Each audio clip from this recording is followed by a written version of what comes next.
Tonight, 3 whistleblowers say security at Australian military bases and embassies has been significantly compromised by deliberate fabrication of information to fast-track security clearances.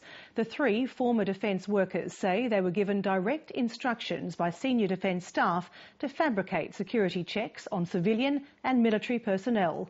They say the fake security clearances have left a gaping hole in Australia's national security and compromised ASIO's records. John Stewart has this exclusive report. Monica Bennett-Ryan, Janice Waitman and Owen Lakem worked at the Defence Security Authority in Brisbane between 2009 and 10. The Defence Security Authority, or DSA, is an arm of the Defence Department that is responsible for conducting security checks on Australian military and government personnel. These clearances were being done for military personnel, for government employees of all kinds across the board in different areas, including, those that work in any sensitive area. The 3 former DSA staff were employed through a labour hire company, which supplied office staff to the Defence Department. I went all the way from the lowest restricted, confidential, and then I went to secret, and then top secret negative vetting, and then there's one higher than that, it's top secret positive vetting, and I'd been through all of them. The 3 had jobs called coords, which involved checking documents supplied by people who'd applied for a security clearance. Once the checks were complete, a report was sent to ASIO to see whether the applicant was a person of interest on the ASIO database. The DSA does security checks on a wide range of people, including private security guards working on Australian military bases, Australian staff working in embassies overseas, air marshals, senior public servants with access to sensitive information, and defence personnel, including intelligence officers. In 2009, the DSA was processing about 23,000 security checks per year.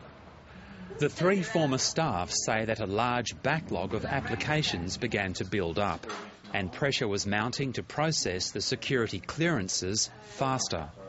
The pressure on you to process it and get them out quickly is high. So if you don't meet those standards and meet that pressure to get your numbers up, then you're going to lose your job. It was this pressure that the 3 say led to what they believe are thousands of falsified security checks, with information invented to fill in gaps on security applications, including top secret level clearances sent to ASIO.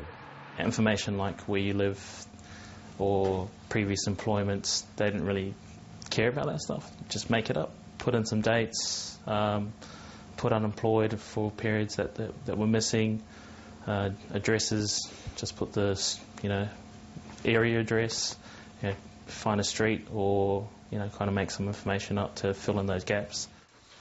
And they say the instructions to invent false information from the lowest to the highest levels of security clearances came directly from senior defence staff. There was a large percentage of the applications that came my way that did have gaps, did have problems that needed to be phoned up about. I would think probably at least 25%.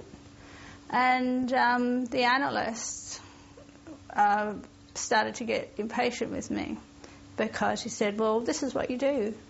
And we do this all the time, and this is manufacturing certain birth dates, filling in gaps of addresses. I put a couple aside, about 3 or 4 applications aside from this day's work, and I said, are these, this has this problem, this has this problem, this has this problem, this has this problem, there's not enough addresses here, there's no proper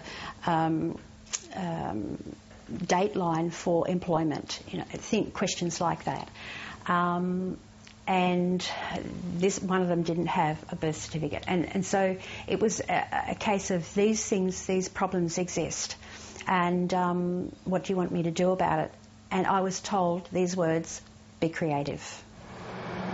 The 3 former DSA staff say the information they invented was done at the behest of their Defence Department bosses, who didn't want to make the extra phone calls. Trying to fill those gaps and making it less of a problem for senior management and the other vetting officer was probably the main priority as a co-auditor. The 3 also say that travel information in top-secret clearances was invented about where civilian and defence personnel had been overseas and who they'd met. They also claim that the falsification of security checks included those of staff who were applying to work in Australian embassies. Sometimes they wouldn't give the city that they went to in a certain country. You just pick a city that they went to. Sometimes some would write Asia, so you just pick a country and that, and certain things like that. So an applicant could say they travel in Asia, yeah, and then you would just make up that they... I would choose China because it's one of the main countries in Asia. All 3 former DSA staff say the biggest compromise to security vetting involved a failure to check private security guards who had applied to work on Australian military bases. The former DSA staff say they were told to invent information in the guards' applications to fast-track the process. It was their addresses, their workplaces. They didn't give all their information about relatives, etc. So it was bypassed. Some of the people didn't even supply birth certificates, and that was just let go. They were from all over the world, and some of them were from places where our men are fighting. Who knows who was on the military bases? Who knows about their background? When there was so many lies, falsifications, outright fabrication mixed in with truth, it just rendered the whole thing nonsense. And how can we, when there were so many like that, who can say which ones are correct?